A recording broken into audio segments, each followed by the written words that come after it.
All right. We are back with episode 15 of the Carb-Appropriate Podcast. And joining me today is my buddy Chris Miller. How you doing? Good, thanks, Cliff. How are you? Good. Chris is the health and fitness guy. Now we met on at a keto in Gold Coast, Australia, and I was pretty impressed. I thought that I don't think Joe, our mutual friend Joe Rochester, had probably done you justice. He said, "Oh, we've got a trainer coming in who's going to demonstrate some movement stuff." And I thought, oh, that's going to be cool. That'll help to round out what we're doing, and that'll be fine. And then you showed up, and we got chatting, and I realized you had a lot more background, I guess, and a lot more of a holistic view than just in gym training. And some of the things you were doing on stage were super impressive. But I guess one of the things I wanted to delve into you a little bit is you've got a bunch of qualifications. How did you amass all of that stuff and get to now doing what you're doing? Yeah, look, it's been, my wife would probably describe it as a manic journey, but there's been this overwhelming and just urgent need to learn. And that's something that's kind of, I've really only embraced upon leaving school, to be honest. And yeah, my qualifications are quite diverse, ranging from history, an honours degree in medieval papal history, to health science, to graduate diplomas in Chinese medicine, and 30 odd 40 odd certifications in PT and different areas of that. So it is quite diverse. I think I've just been interested in a lot of different topics, and that has just really driven me to delve into things personally, but also professionally. When I left university the first time at 21 with my first qualification as a health scientist and a graduate diploma in the graduate Chinese medicine degree, I came up with a business name of Vitruvian Health Therapies, and that was based off that Da Vinci Man in the circle. And at that stage, I just spent 2 years just personally loving Da Vinci and going into all his work. And that man meant universal or complete man, because it was all about ratios and holistic point of view and this really detailed global perspective of the human body. So I named my first business as a 22-year-old, Vitruvian Health Therapies. I wanted a business that was global and was not global as in around the world, but as in holistic and complete, and didn't just do massage and acupuncture. It did training and nutrition and supplements and philosophy and counseling and all these different sorts of things, so that I was this generalist that somebody could see. But I knew enough in enough different areas to then be able to direct where to go. And that's probably over the last several years been something that has really gone against my approach in the industry. Is everyone's about specialization. I've been kind of trying to get this really broad approach and then use that as a platform to help more people in a more diverse setting, and then direct them especially where they need to go. So that has just created this very eclectic combination of studies and diplomas and degrees and all sorts of craziness. Yeah, it's an interesting point. Actually, earlier on, I think I might have even mentioned this when we first met. My first business, we had a take on the Vitruvian Man as our logo. But it was basically the transition from, standard Vitruvian Man to the other side was, a buff dude hitting a double bicep. So we were probably a little bit, I wouldn't say we were that holistic, but we certainly had that ideal as well, I think. Yeah. It's interesting the point you make about, generalism, because I think often people will look at generalism as, the old adage being jack of all trades, master of none. And I think that's fair, in many cases, but we also have many examples through history of people who were true polymaths, like your Da Vinci's and, many others who excelled at physical pursuits and ethereal pursuits, academic pursuits, and maybe had what we might consider in anyone else to be mastery in a number of different areas. And I don't think that that's necessarily unattainable. I certainly think in my own clinical practice work, I do a pretty damn good job, I think, of strength coaching. I think I do a pretty damn good job of mind body work and nutrition, and there are other areas that I'd say, well, hey, I'm not the guy for you. But I think in many cases, you're a similar type of practitioner in that you have some real mastery over a couple of those key facets of health. Would you agree? Yeah, and I mean, I'm not somebody that can easily sit there and say that I'm great or good at something. But I mean, yes, I mean, I was the first acupuncturist to tour the Wallabies on one of the international tours. Wow. So, I was able to really get into that therapy and clinical side of work with the massage and the additional qualifications that I had as a Chinese medicine doctor, but also with the taping and all the different sort of additional therapies that made me quite a well-rounded practitioner in that setting. That also fed into my training section. And, at one point before Rio, I had sort of, I think, 8 or 9 Olympic athletes training with me whilst I was doing my honours degree in medieval history and whilst I was a stay-at-home dad. So, I think that's right, you can really diversify and do well in different areas. And sure, you might not get 100% down the rabbit hole, but therein, I think, lies some importance. I think once you go too far down, you then almost block your vision of other approaches. And one of the things that I really try to embrace with the health and fitness guy, and particularly my training style, Primal, is having no set paradigm. So for me, keto is an awesome tool that I'll use as a coach for some people, but others I won't use it because it's not going to work. And I'll use a different approach for them. Others, I will do a very straight, strong, traditional weightlifting program because it suits them to the T. Others, I won't even let them go near weights, even if it's what they sort of want. And I will try to encourage them and explain to them why. So I really like to have that diverse approach and having all those different qualifications and I guess high-level experience with some high-level people in different fields has enabled me to kind of get down far enough to be able to have some credibility, but also in different areas. And I guess when you are a bit of a generalist, or let's not call it a generalist because that kind of understates, I think, when you're a polymath, I think it can be easy for people to miss what it is you actually do. So I think often we require a lever that's basically getting people in the door and then levering open all the other things we do. And would it be fair to say that your lever is primal movement mostly? Yeah, definitely. That's what I've really sort of tried to move into, and hence the separation now of my brand, the health and fitness guy, as a coach, and then the application of the holistic point of view that I have for movement and movement as medicine and fitness as the avenue to affect all these other different aspects of your life. So for me, training and nutrition are very much intertwined, and they will, the quality of each and how you do each one will depend on each other and that relationship there. So I mean, I really do use Primal, which is, to explain to people what that is. That's my training style, trademarked, all that sort of stuff. And what it is a combination of primal crawling movements as well as that primal philosophy of health, of just being fit and strong and lean and efficient and ready to go tackle an animal at any point in time, and calisthenics, that idea of sort of beautiful strength, of body weight movements, etc.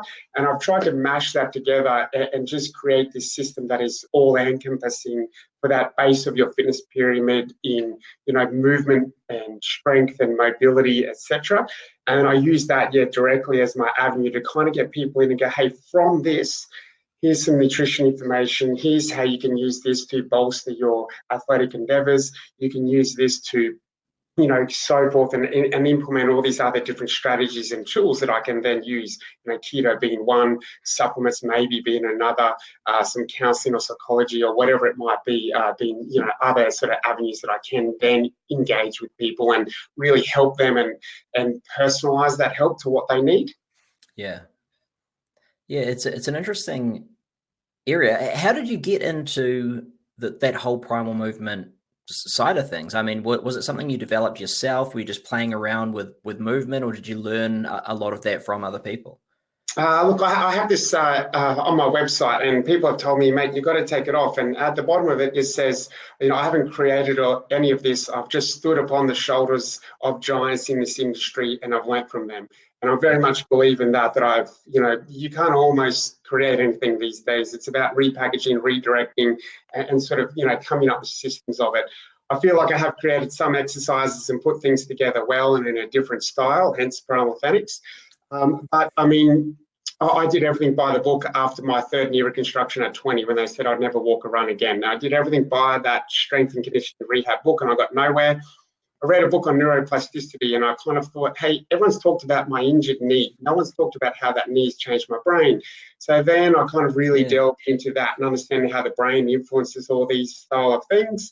And how really, controls that rehab and all of your potential for performance, as well as just life.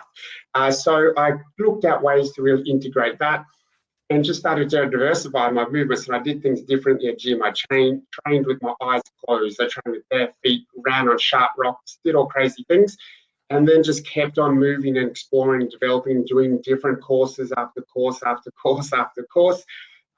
And just really sort of developed my portfolio of experience. And then from that, over years, I was able to start to build it and put it together. It wasn't until I had a tumor in my head about 28, and I was functionally blind for a while, and I was completely hammered, that coming out of that and rehabbing with some really great guys, I then really systemized what I did.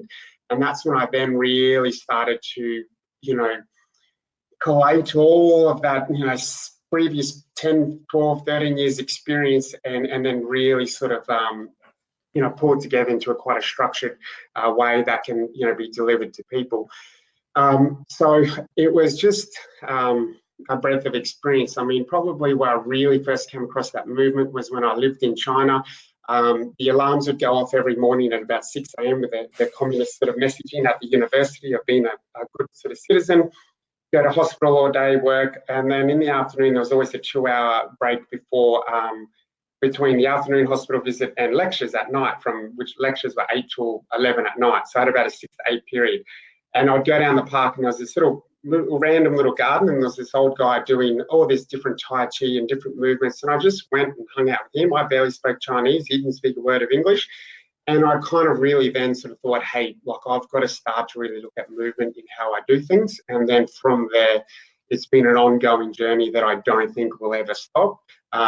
Because movement and how your brain accepts, interprets, directs movement is something that I don't think you can really ever master. You can just sort of engage on that journey, and that's what I believe in.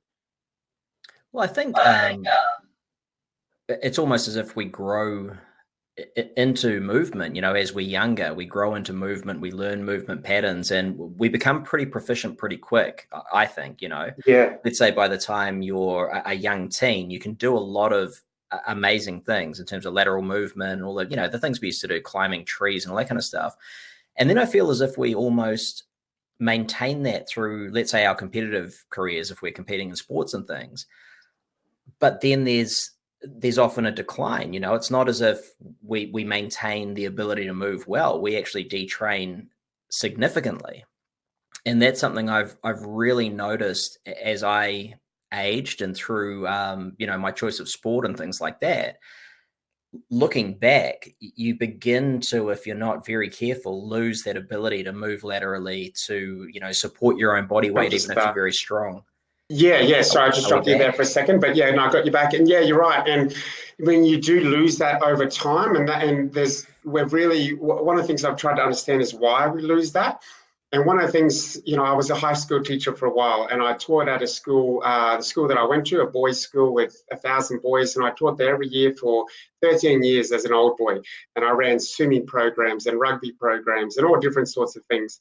And what I did notice was just, you get up to about 12 years old and people had this potential. And then over the next 5 years, there was quite a steady decline in a lot of kids' movement potential.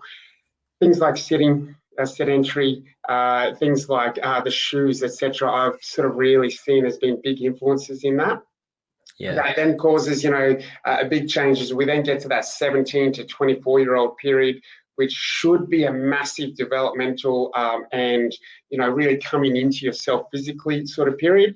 And I've found that period is largely just in our culture dominated by getting on the drink and not really doing that, or training for, biceps and chest and singlet wears at the concert sort of thing, not for kind of being this primal beast that at 24 you've got to be king of the tribe, really primarily capable of doing physical things.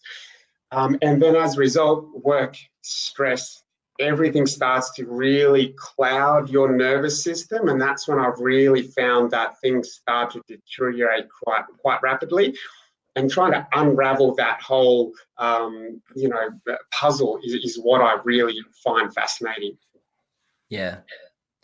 So there was a bunch of things to unpick there. And I just wanted to reiterate a couple of things for people listening in later. You mentioned that you've had a number of knee surgeries, you had a brain tumor, and you were functionally blind at one point, which all helped to obviously, expand what you were doing with respect to neuroplasticity. And one thing that really struck me is when you said, everyone was talking about your knee injury and not how the injury was affecting your brain and your psychoneurophysiology. That's a pretty fascinating topic that very few people are able to recognize.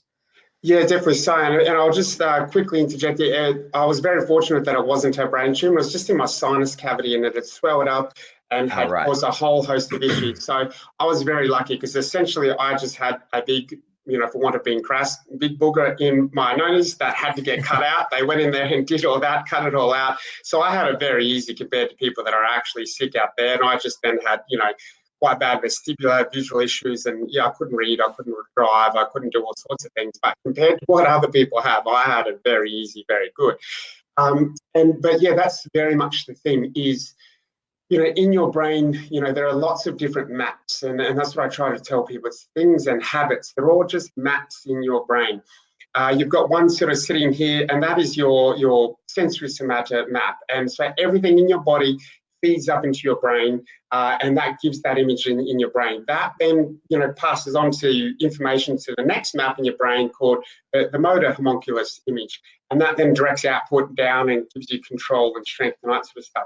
We all focus on, I've got a big, strong bicep, so I've got to lift more and I've got to do all this sort of stuff. And we're focusing on that output from a physical point of view, not from actually how that brain is controlling that output. I try to go a step back and simplify it even further. And I go, well, what if we just give the brain more information? Because the brain loves information.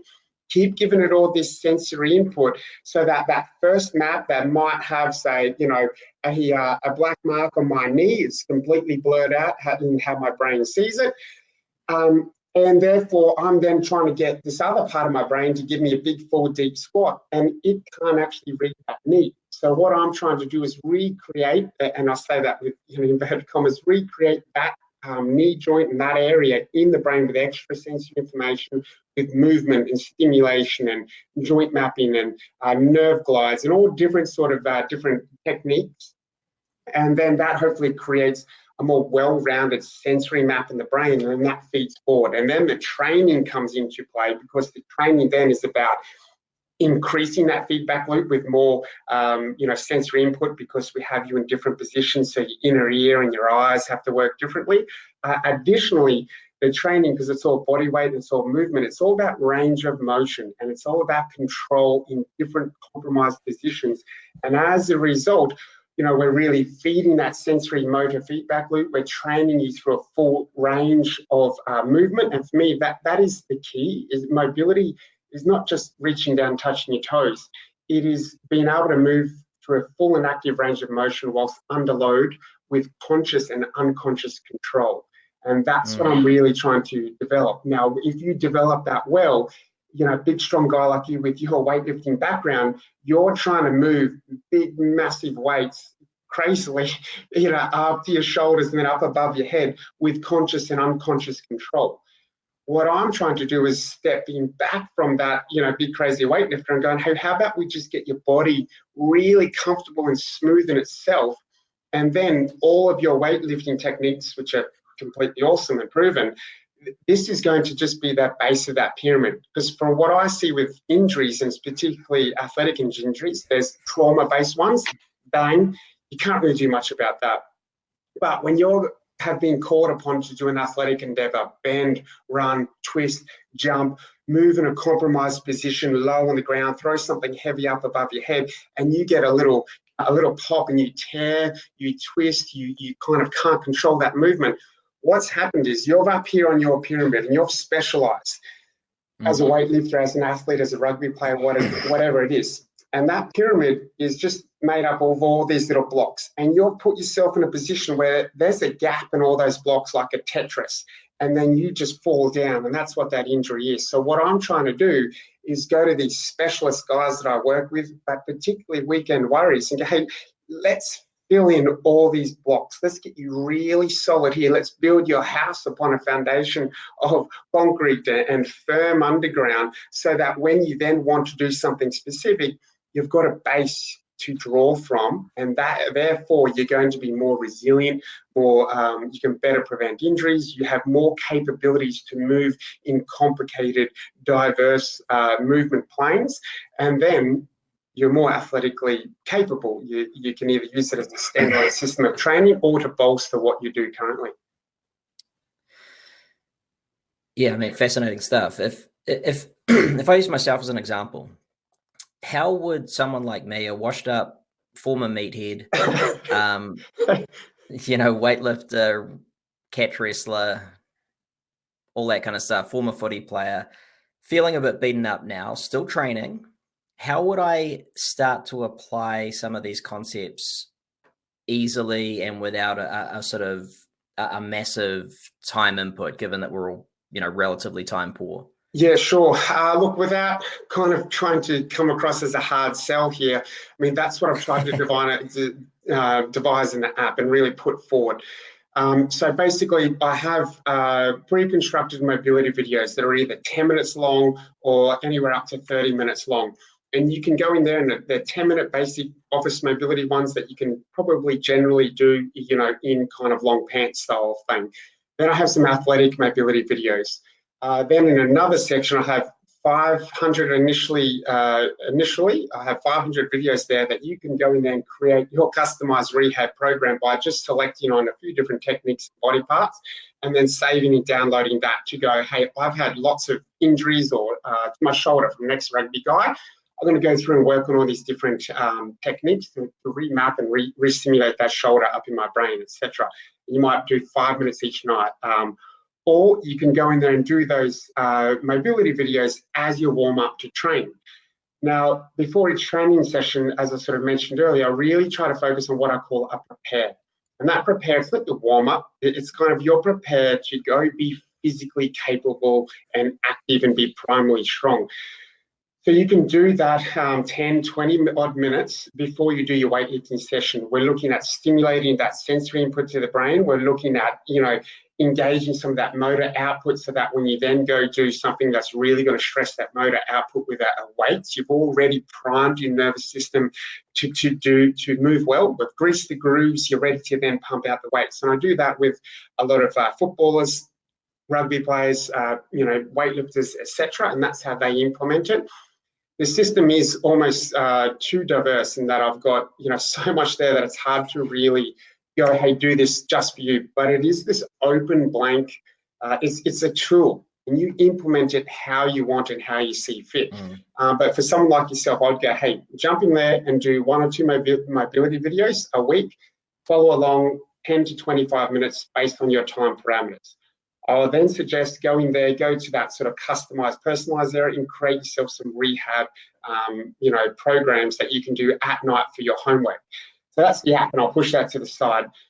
Generally, for people out there, I'd say spend more time trying to engage your nervous system before you lift heavy and before you try and crush yourself. What you need to realize is any sort of training is a stress.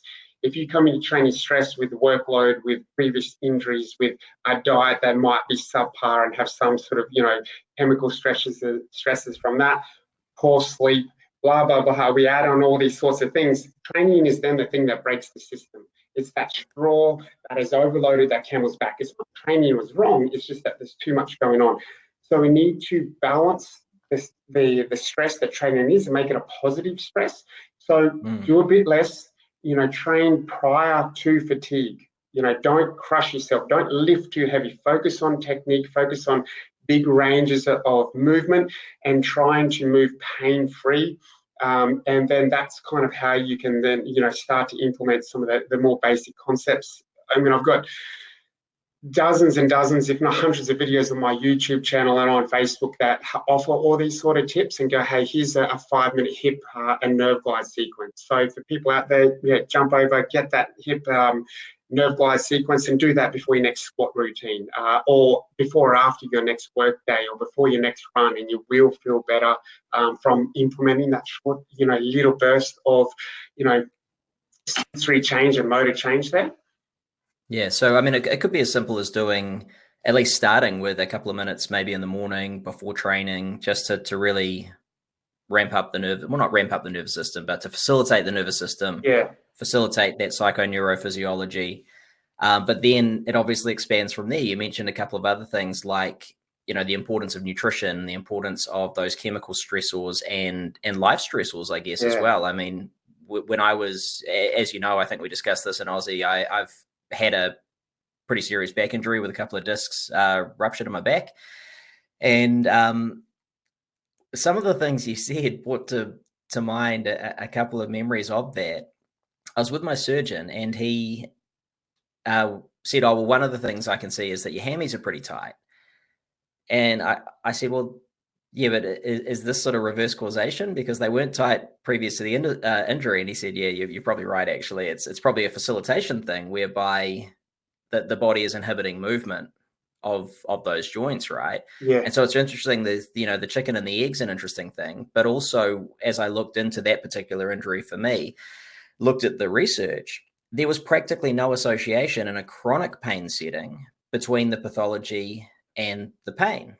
Obviously, in an acute setting, so you get injured, you're going to be sore, right? But in a chronic setting, there was very little association. And the associations that are strongest are those psychosocial things like fear and stress. Yeah, and therein probably lies one of the most fundamental and important concepts for training and stress, and also, pain physiology and how it all works. I mean, I was reading something yesterday, and for chronic pain sufferers, extended hugging with your loved one can actually, alter your heart rate variability and can actually, decrease some of your pain measurements in some of the pain scales they'll have. So they might be rating themselves 9 out of 10. They'll have a 5-minute hug, platonic 5-minute hug, and then, their pain scale has actually decreased.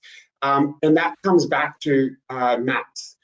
So when you've had that injury, what's actually happened is you've created this big new map in your brain when you hurt your disc in your back. And very much associated with that physical structure is the emotional structure. It's, in the brain, that those, structures, they lie quite closely together and they influence each other. So when you have that sore back, you got upset, you got stressed, you got emotional, you got, pain, and you got a sensation of pain, etc. So what can happen is you can actually get rid of that injury to a degree, but then your back will go again. And what happens is that map, which has been, over time, hopefully you've been able to layer it with lots of good new movements and pain-free periods, etc. But that map will come back up, and it has, as a map, it has just this, associated emotions embedded in that. So then you'll get back to that feeling of like, my back, it's too much, I can't cope anymore, why me, all that whole psycho-emotional, babble that goes on in your head, and I know that feeling well. And then therein lies the key. You're too depressed to move, you're too upset to move, you're in too much pain to move. And as delicate as I want to place this, often that is a subjective response, that pain response. We need to then have that movement to keep altering that map and get that big map that's flared up buried back underneath good ones. So guys that come see me with long-term issues, it's like, hey, you're always going to have that. It's kind of like a smoker is always a smoker. They've just stopped 15 years ago, and they say, somebody who's drunk is always going to be somewhat of an alcoholic. They just stopped drinking, you know what I mean? And it's the same with that chronic pain. You're always going to have it there, but the key is to just keep layering it, on layering maps on top of that, on good maps. And then when you have that flare up, and unfortunately you will, and I still have it with my knee and my neck and my face, It's about reducing the length of the period, reducing the severity of that, and reducing the impact of that re-engagement of that MAP. And I do that through lots of movement. And I do that through, I'm unable to meditate. I'm a bit too wired, but a lot of breathing techniques. And my meditation is movement and getting in and doing lots and lots and lots of different things. And I find that just enables me to be mindful and focused, and that essentially is what that meditation is, focusing. And so that enables me to do that. And after a short while, you can then hopefully clear that, and then we add in there all the actual other different, techniques and drills that I have to help, clear that and help re-engage the better movement systems, if that makes sense. Along with those foundations you mentioned before of sleeping well and being mindful, eating well. Yeah, exactly right. And that's a huge thing. People come and they'll say, somebody told me I'm allergic to milk, I should stop drinking milk, or whatever it might be. And it's kind of like, yeah, you might have all of a sudden turned allergic to milk, but you've kind of been drinking it for 20 years, so why now? And it's that straw that's broken the camel's back. And it's not that 1,000th straw's fault. It's the fact that there's 999 straws underneath that. So what I try to do with people is just pull a straw off at a time, and just with simple little things, and just eventually you'll get down and you've pulled out a lot of things, and then they'll have some milk or some bread, and all of a sudden they're not reacting to the gluten, or they're not reacting to the milk. And I don't want to upset anybody out there that has terrible allergies and autoimmune responses to those things. But for a lot of people, that is often the case. It's the collation of all these stresses that overwhelms your nervous system, all that is lodged in your brain, your response to all these different things, your immune response, etc. And if we can just declutter, de-stress through good, healthy movement, through minimizing some of these other stresses, etc., that's how you can really declutter the system. And as you said at the very start, my gateway into causing and affecting that change is Primal Authentic, because everybody aches, everybody's sore, everybody sits more than they should, everybody trains harder than they should, or everybody doesn't train enough. And so I've trying to just come up with a system and a technique that is low barrier entry into that field, and you just do enough and it's going to start to have these cascading effects. And then from that momentum, you can see an expert like yourself and go deep into nutrition or supplements or whatever it is that needs to happen. But just open the door and start to affect change, and then everything's possible. Yeah, I think you're bang on. And I think, well, from my personal experience, you know that I was diagnosed with Crohn's disease when I was in my early 20s, and other things as well, bipolar disorder and all sorts of other stuff. I think we can often, we become martyrs to our own conditions. And again, like you, I'm not, wanting to deride anyone who has a health condition, because we obviously work with people who have very serious health conditions. We understand how important it is. We understand the gravity of the situation. But I guess what you're saying, and what I completely agree with, is that it's not the one thing that is triggering someone's, say, relapse. It's not just one thing that is causing someone's ill health if they happen to be suffering ill health at the time. There is this accumulation of things. And I certainly know that, the effects of stress, lack of sleep, and then a compounding of that with maybe too many things that I probably wouldn't usually be eating to thrive, is going to mount up.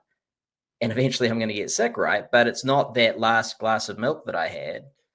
It's the fact that I didn't sleep well for the last 3 weeks, and I've done this and that, and I've been sitting too much, and all those various things. Exactly right. And 100% completely agree with you. I just can't stress enough. I didn't want to really take away from people their, the pain they might be suffering with some of those autoimmune disorders or reaction to foods, etc. It's quite a stressful thing, because I've coached people through it. But absolutely, it's more than just avoiding that one thing. It's coming across at that holistic point of view. And again, that goes back to what I said at the very start, is I didn't want to just be somebody that just goes, okay, well, all I do now is take gluten out of your diet or take milk out of your diet and you're fixed for life. Because, yeah, that's going to have benefits, and it certainly will. And again, I'm not being disrespectful to anyone who does that, coaches that, or who incorporates that into their lifestyle. But what I'm trying to say is, that's one straw. We've got to kind of just take off more and more and more. And it's, and another analogy is an ice cube. You pull it out of the freezer at -5. You put it on the kitchen bench, and at 32 degrees, you might start to see droplets running off, and you might start to then see at 35 and 40 degrees, it's a puddle of water on your bench after 10 minutes. It wasn't that the magic point was at 32 degrees. It was that you pulled it out of the freezer at -5, it's got to 32. So it's had 37 steps to get to that point before it started to lose some droplets of water and that system started to break apart. If we just can reverse that back to that freezing point, you're going to be healthy again. And it's finding that midway point between, what, I need to have a donut once a week.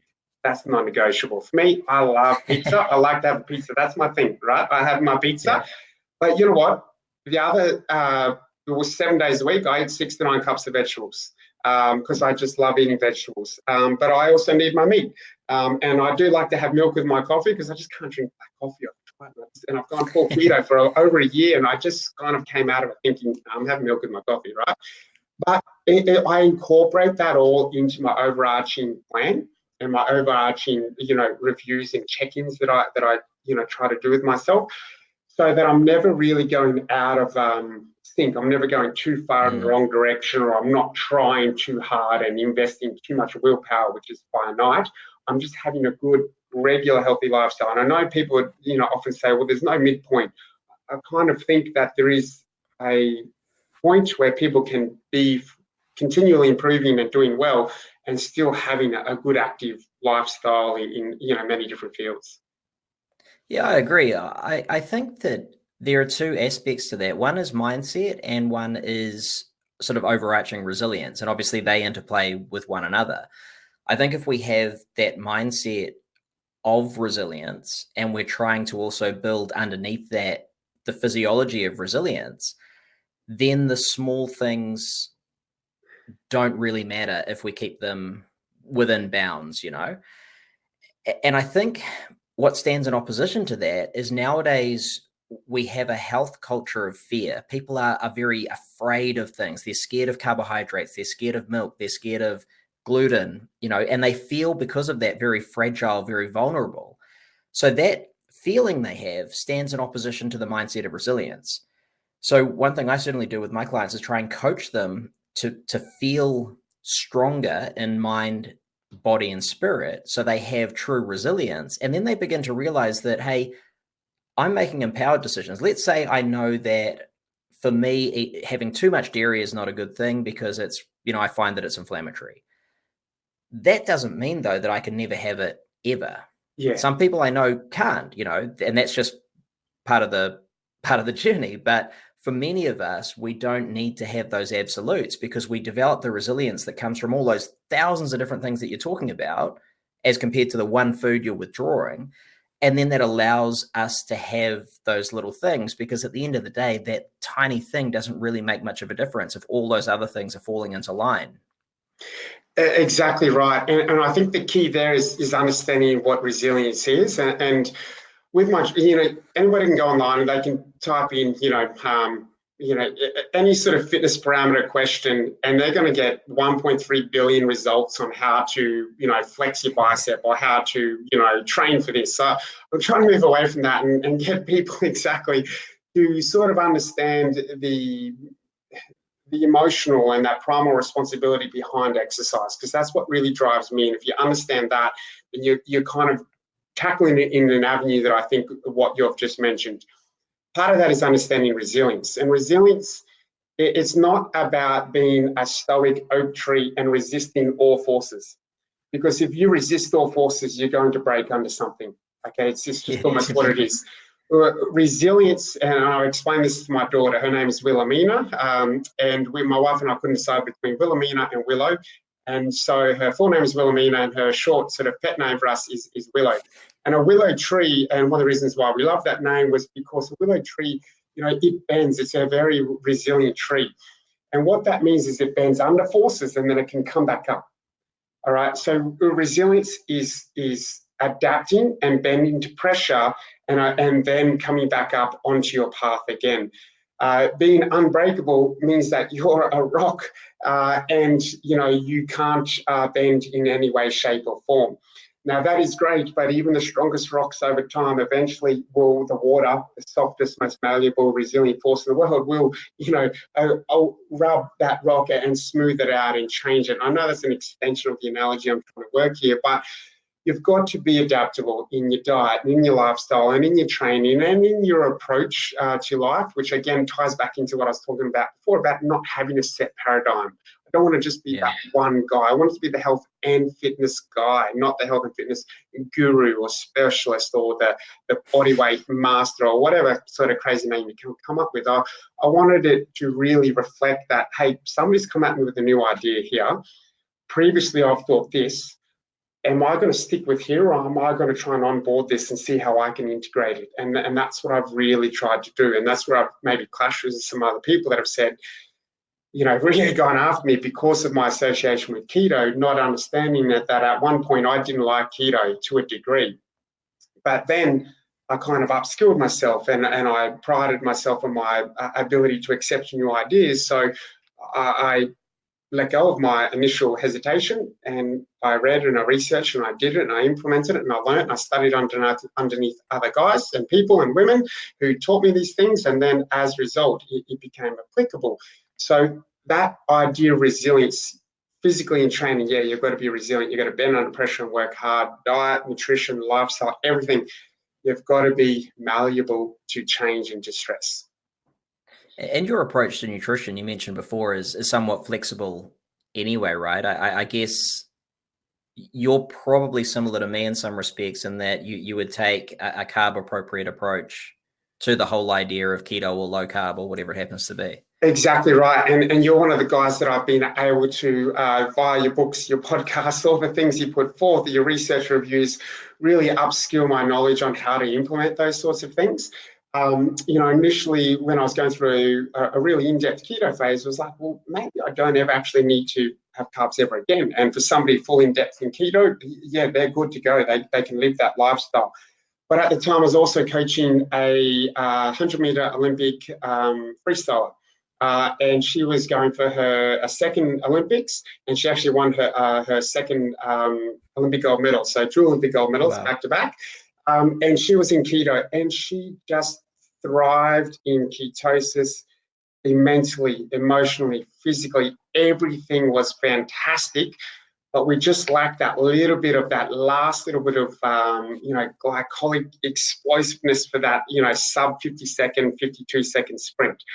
So we strategically kind of put carbs back into specific days in her training when she needed to be at that high level sprint mark. The rest of the time when she was just doing that high end aerobic work and that upper echelons of aerobic, anaerobic, and aerobic, crossover point, we could really just sort of push it through with ketosis and whatever. But then implementing those carbs, she was able to kind of really still maintain ketosis on and off throughout the day and over the course of the week, but have that level of the ability to get up to the next via the carbohydrates. So, and one, if I can, again, without being a hard sell, in the app, I have this section, this nutrient, macronutrient profile that I've just worked with for the last 7 years. And I don't like people to really focus on macros, but often it gives something tangible to work with. And in that, it's a high fat, low to moderate carb approach with the adequate protein that the science says that you need. And you'll just enter in your data points, and I've taken some things out to simplify it, and it gives you a pretty bang-on point of the fat that you need, the protein that you need, as well as the carbohydrates you need. Depending on how long your training is and how many times a week you were trained, that carbohydrate level will fluctuate. And if that fluctuates, then your fats will fluctuate as well. Your protein, I think, generally stays pretty similar because I think that's, you just need that protein to just maintain that muscle mass. And then you can also use that, I think you enter another 1 or 2 data points and it'll create your intermittent fasting profile. so that you can then have your training days macro, and that might bump up depending on how hard and how long and how much training you're doing. And then you can have your intermittent fasting ones and how, severe or moderate that you want to go into that. So yes, got to be adaptable in how you implement it. And you've been one of the big influences on me for that. Oh, thank you, Chris. I appreciate that. It sounds like your approach is very similar to some aspects, at least, of what I sort of outlined in the Carb-Appropriate book. And it's very similar now to where a lot of athletes are going, I think, with, guys like Dan Plews, who you might have heard my podcast with him. He's obviously a weapon athlete, record holder at Kona and all that kind of stuff. And he's a legitimate low-carb athlete, as is a guy like Paul Cadman. But they follow that mixed fueling approach, and it recognizes the importance of carbohydrate for that glycolytic activity, obviously. And so I think it's really exciting, because I hope that we're starting to break down a lot of the barriers that have been erected unnecessarily between, zero carb carnivore versus keto versus non-keto low carb versus moderate higher carb, whatever. It's all pretty inconsequential if we start from a basis of, number one, eating real food. Number two, sticking to a protocol we can actually, or having a protocol we can stick to, because obviously adherence is probably the biggest thing. And then fine tuning that based on what our desired outcomes are and what the demands of our activity are. Exactly right, and what that person needs. So, as we touched on before, they're either going to have a very strict, inbuilt genetic adverse response to milk or dairy or gluten, etc. And so that needs to be incorporated.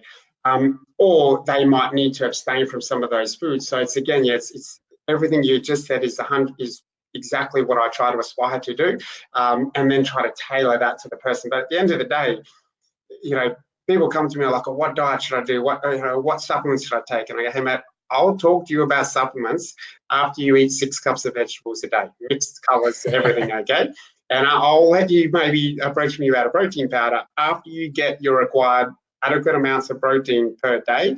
And your level of input is going to be somewhat reflected in your level of output, and not just in how hard you train, but in the day-to-day activity level that you persist in. So, I think there's a lot there, but at the end of the day, eat lots of vegetables, eat the meat and the protein that you need, have a wide and varied diet, and, from that basis, then have times or then specialize. Don't just go straight to specialization. Just work on getting the basis right, because that might be enough for you. And then if you then need that specialization, please don't, really go and just get like a 101 sort of, keto sort of guide or something that says to you to, deep fry your bacon in canola oil and whatever. It's kind of try to get somebody to help you navigate that field, because things like your gastric acid juices are going to affect your ability to break down some of the fats, which then might affect your ability to get into that ketosis, etc. So, try to, upskill yourself, be a part of some programs that can do that, like your, I think you have that 4 or 6 week keto mastery course, which I'm yet to do, but is just perfect for a lot of my clients, and just general people out there that want to engage in this, but just need that little bit of upskilling and start here and then go up. And obviously your app, I've got to give a shout out to that as well. So those are some really good take-home points for nutrition, right? I think it's really important for people to have just those few key things they can implement every day.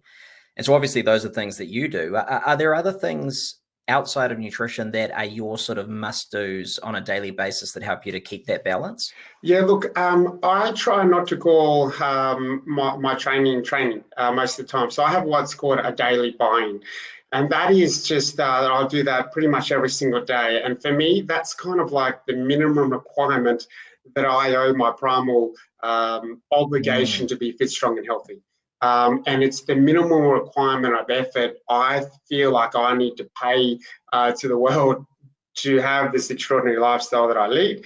And just, you know, the minimum amount of effort I need to be adequately fit and strong. And for a lot of people, it's just find what you can just do 7 days a week. That might be walking to work. That might be a set of 20 squats, push-ups every morning, or whatever it is.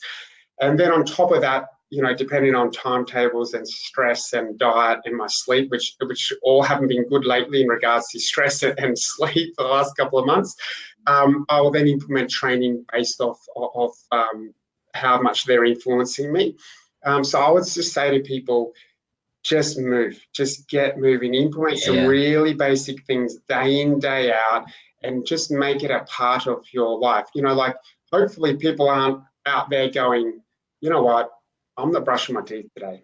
I'm just not doing it. It's like, no, guys, we brush our teeth every day, and hopefully you kind of go to the toilet every day. So every day, do something as important as doing some movement for 5 minutes. And, you know, so 5 minutes of crawling, 5 minutes of spinning, 5 minutes of just whatever you can do, or whether the 5-minute videos that I have for this reason, just do that minimal amount every day as you're buying, and then see your exercise then as, you know, additional on top of that. That's a great point. And I spoke about a similar thing with Mickey Willardin on the podcast a while back. And we were talking about getting into running, because she's obviously a runner. And I think this applies to any type of training or modality, though, is people think, and meditation as well, people think, well, here's best practice, right? I should go out and run for, you know, minimum 20 minutes 3 times a week. Or if I'm meditating, I should meditate for 30 minutes. And so I think, okay, well, I'm going to get into this. Tomorrow, I'm going to go out for a 20-minute run. I think that's a recipe for failure. Yeah. I think right now, because I'm relatively deconditioned for that aerobic style work, I'm a pretty fit guy. But if I went out and did a 20-minute run today, I'd be crippled, right? It wouldn't work. So I think one of the things that people need to understand, and this is something I talk about in my workshops a lot, is training that the habits of movement and the habits of activity. So rather than thinking, well, tomorrow I'm going to do an hour workout or go for a 20-minute run or do a 30-minute meditation, why not start with, as you said, that minimum effective dose, which is actually, if you're starting from zero, anything more than zero. You know, so I've had people start, actually, I'm going to backtrack here, because I don't know if I ever told you this, but when I had my, after my back injury, I kept trying to return to training, and I did way too much too soon every time. Yeah. So I got to a point where I said, okay, I'm going to pretend I'm a baby again. And I'm going to basically do a little bit of crawling and do 1 set of push-ups and 1 set of squats. And that's it. But then the next week, no, it wasn't even that. It was 1 push-up, 1 squat. And the next day, 2, and the next day, 3, building up to a point where I was doing around 50 of each. And then I felt that I was strong enough then to get back in the gym and start to do, you know, deadlifts and squats and things. Really interesting approach, because it's so easy as to almost seem ridiculous. And I think that's how it should be. If it's so easy, it seems ridiculous, but you're, you know, consistently increasing, you will end up training the patterns of movement and the habit of movement to the point where it just becomes part of you. Exactly, and that's why I rebel against this idea of like an 8-week shred or something like that. And I try not to post on my website, generally speaking, before and after photos, because I don't want people to think that there's now and after and there's a stop point. And when I drive my kids to school each day, I drive past this gym, and it's got the sign, and it says, you know, come in for a HIIT workout and you're guaranteed to burn 1,000 calories in 30 minutes or something. And it's like, does that person need to burn 1,000 calories? Do they need to crush themselves? Because chances are, if they crush themselves on Monday, they're still going to be hurting Thursday, Friday. Then they turn up Monday, they crush themselves again, or maybe they go a few other times and they just do that for 4, 5, 6 weeks. And yeah, they might look good, but then they're going to burn out and they've just laid straws on their back. If we look at it from, and this is what I say to people, the long game. If we look at it now that I'm at 20, I had spent the previous 2 years in a cast and on crutches because I had my second and third knee reconstruction. The doctor said, just after my 20th birthday, mate, you're never going to walk or run again. I'm really sorry. You can always have a bit of a limp and you're never running. So it took me 6.5 years, and I got back to doing a bit of jogging, and that was good enough for me. The long game means that I was then hoping to get to 30, and I wanted at 30 to be fitter and stronger than what I was at 20, because all the 30-year-olds I was seeing weren't. And then I got to 30 and I was completely crushed again. From all the stuff in my head, I couldn't walk. I was just completely hammered. Then my goal now is I'm 37. It's the fittest and strongest I've ever been. But I want to get to 40 and be fitter than what I was at 30 and fitter than what I was at 20. I want to get to 50 and be fitter again.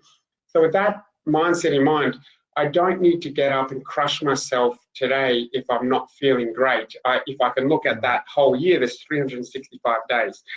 You know, so having those days where it ebbs and flows, that's okay if you're constantly just on a very gentle sliding scale up. So it's never about massive. It's always about, you know, that gradual approach. And as you said there, implement those little habit forming, those little maps of movement potential and health, and do it diversely. So do it with the exercise, and do it with nutrition, do it with lifestyle, and do it with all these different sorts of things. So you're just having this broad-based approach, as opposed to just crushing yourself physically for 6 weeks and then kind of like, okay, I'm done now for summer.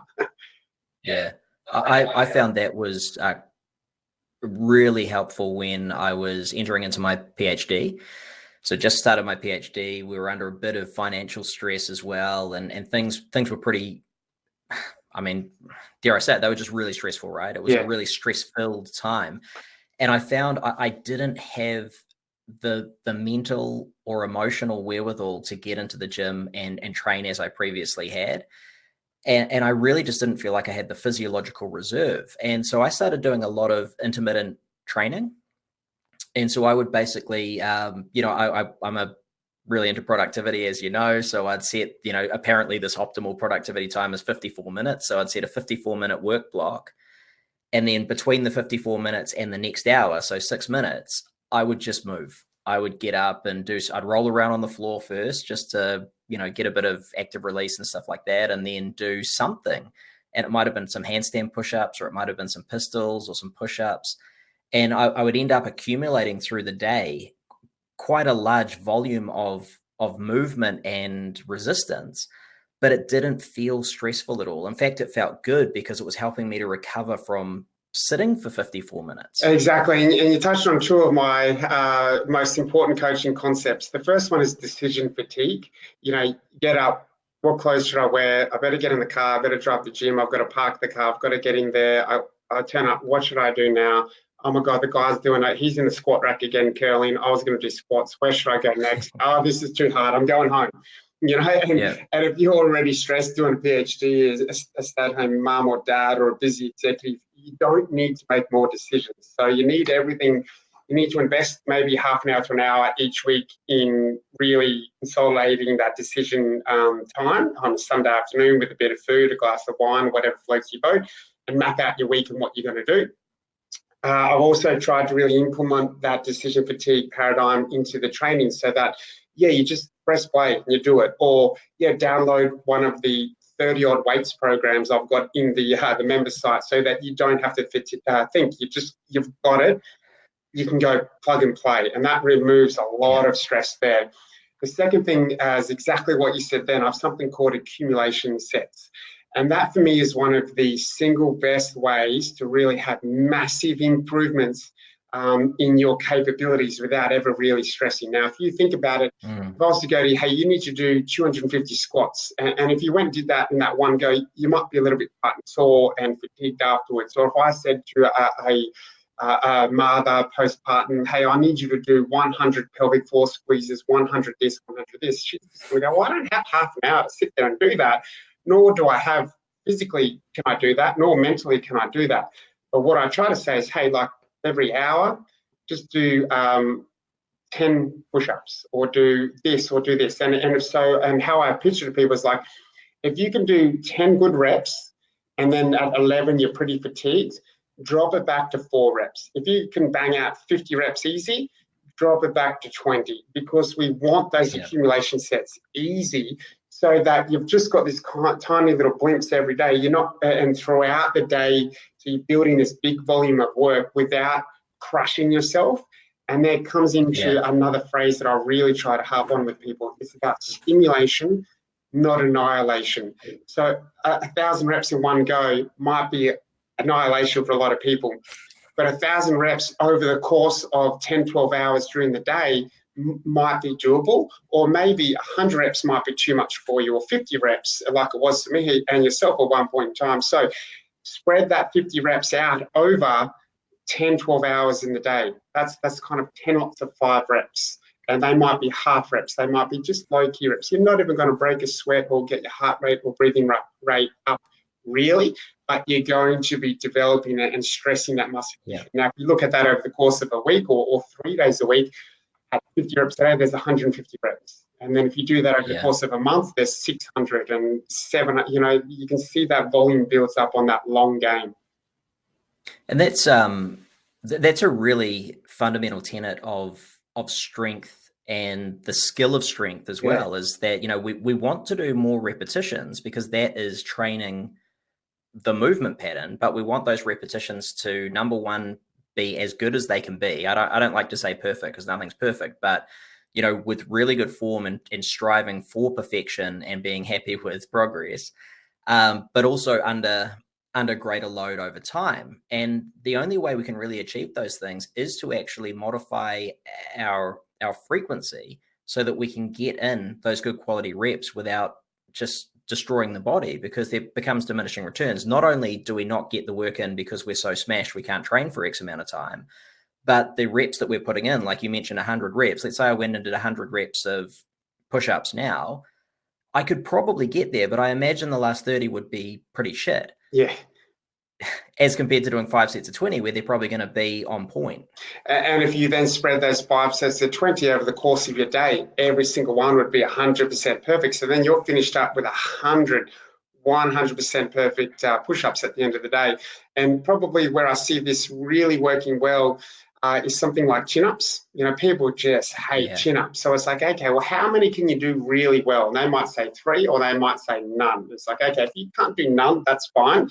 If you've got a chin-up bar available at home or whatever, every time you walk past it or every hour, stand up and then just lower yourself down slowly. That's 1 rep. Fantastic. Working on those negatives. Or you might go out there and just do 1 full rep, leave it, come back, and over the course of the day, there's 10 perfect reps. Over the course of a week, that's 50, 200, and it loads up, and you're building volume, but you're never just sitting there repping it out, gritting your teeth, stressing your body, stressing your nervous system. And you're not doing bad technique. So exactly right. That accumulation sets, the decision fatigue matrix, stimulation, not annihilation, they are really key phrases and concepts that I try to, really impart upon people to help them with the other word that I like to use, the other phrase is that long game. And you actually mentioned something else earlier in the cast as well, greasing the groove. And that's a really good example with the chin-up analogy is greasing the groove. I'm a really big fan of people getting those, doorway chin-up bars if they don't have anywhere else to do them, and just putting that in somewhere where they're walking through fairly frequently and doing maybe just 1 repetition every time they walk under it. And in doing that, my partner, Bella nutritionist, she was able to add, I don't know how many she's doing now, but she was able to add a lot of repetitions to chin-ups and pull-ups, where she previously, I'm not sure if she could do 1 correctly. And the improvements in strength from being able to pull up your own body weight and then do it 5, 6, 7, 8, 9, 10, 12, 20 times.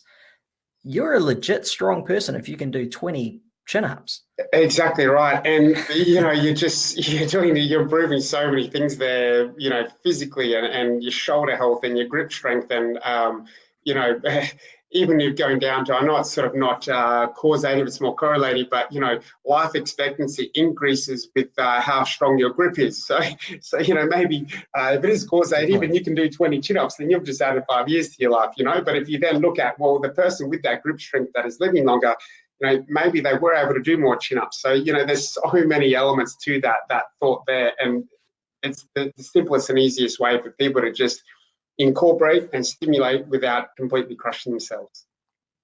Exactly. Well, Chris, I've taken up too much of your time, but I will definitely get you back. I think I say that to everybody because I only get interesting people on the cast, but I'll definitely get you back because, we could talk about a whole bunch of other things as well, but you've covered off, I think, some of the really key fundamentals for health and given people some really good take-home messages that they can start to apply right away. Now, you mentioned your app earlier. Where can people download that and when is it being released? That gets released. I have my sort of private onboarding of my current members who are on my website this week. And then next week, I'm doing a little sort of minor launch, but it's going to be open in the next couple of weeks. So basically, Thursday, the 11th of July onwards, you'll be able to jump onto primalthenics.com, which is not yet live, and you'll be able to download it there. It's a private app because there's so much added value to the membership website as well. So, you go to the website, you get a 30% discount, you sign up there, you download the app via the web. You can then create your account, go to the app stores, download it there and enter your details, and you get a discount by doing it through the website. So that comes up in the next couple of weeks, and I've got lots of announcements coming up on my Facebook sort of page, which is at the Health and Fitness Guy, with a few more announcements coming up and some specials that I'll be putting out there. It's the culmination of my last 20 years. It's very much personal, and it's very much about that journey, and it's tried to incorporate all these things we've talked about. So it's not just about, hey, here's the training app to get credit. Sure, that can happen, but it's trying to incorporate all those emotional, psychological, and neurological rehab mobility components that were touched from there, and lifestyle, into a training paradigm that is kind of your gateway into change, or your gateway into your leveling up to the next level of your fitness and conditioning. So it's been an epic journey for me, and one that's not going to end. I'm currently what's in phase 2, which is the app. I had a phase 1, I had many before that, so it's something that I keep on developing and improving. So it's a big passion and my life's work essentially. So it's pretty intense, and I'm really passionate and committed about it. And I'm hoping that I can get to a certain amount to make it viable. And then essentially once I reach that amount, it's almost going to stop the memberships so that I can really service people. I don't want to blow out to something like 100,000 members or even close to that amount, because I won't be able to help the people enough, I don't think. I really want to have enough in there that I can still offer personalised help and advice and all that sort of stuff. So primalthenics.com in the next 2 weeks, and then the Health and Fitness Guy on Facebook at the moment has a lot of information. Good stuff. Well, I'll make sure all of those links are in our show notes as well. Anyone who's listening in, definitely get along to the show page at cliffharvey.com. Check out this, the cast in the show notes, so that you can click through to primalthenics.com and to Chris's Facebook page as well. I'm a big fan of what you do, Chris, because I just love all of that primal movement stuff, and I find the way that you translate that to my experience it just fits. I really enjoy it. So hope you all check that out and enjoy it as much as I did. Thank you so much for being with me today, Chris. Thank you so much for letting me chat to you, and thanks to everyone who's taken the time out of their day to listen to me ramble on. It's a great privilege, and I genuinely appreciate it. Awesome. Thanks, buddy. Thanks.